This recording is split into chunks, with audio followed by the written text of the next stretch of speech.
అందరికీ నమస్కారము. శ్రీ రాజరాజేశ్వరి జ్యోతిష్ నిలయం, నెహ్రూ నగర్, నందిగామ. నా పేరు దుర్గా మల్లేశ్వర సిద్ధాంతిని. కొందరు ప్రేమిస్తూ ఉంటారు. ఎంత ప్రేమిస్తారు అంటే తను తప్ప మరొక జీవితం లేదు. తానే నా జీవితము అన్నట్టు ఉంటుంది. కానీ వివాహానికి వరకు వచ్చేపాటికి మోసం చేసి ఇతరులను వివాహం చేసుకోవడానికి వెళ్ళిపోవడం లాంటిది చేస్తూ ఉంటారు. ఇది వారి తప్పు, వీరు తప్పు అనడం కన్నా అసలు ప్రేమే తప్పు అనడం కూడా మంచిది. ఎందుకంటే యుక్త వయసులో ఒకరిని ఒకరు ఆకర్షించుకోవడము సహజము. అది ప్రేమ అనుకోవడము తప్పు.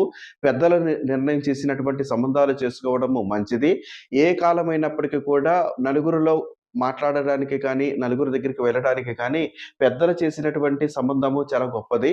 కానీ ప్రేమ అనుకోని ప్రేమకు ముందుకు వెళ్ళి మోసం చూస్తున్న వారు కూడా ఎక్కువగా ఉంటారు. అది దగ్గర సంబంధకులు కూడా ఉండడానికి అవకాశం ఉంటుంది. దూరం వారి గురించి కాదు. దగ్గర సంబంధం అయ్యుండి ప్రేమలో మోసపోతున్నాము. ఈ సంబంధం ఖచ్చితంగా కావాలి అనుకున్న వాళ్ళు జాతకము చూపించుకోండి. అది అవుతుందా లేదా అని తెలుసుకొని తదుపరి ఏదైనా చిన్న చిన్న సమస్యలు ఉంటే ఏదైనా పరిష్కారాలు చూపించుకుంటే మంచిగా ఫలితం ఉండడానికి అవకాశం ఉంటుంది.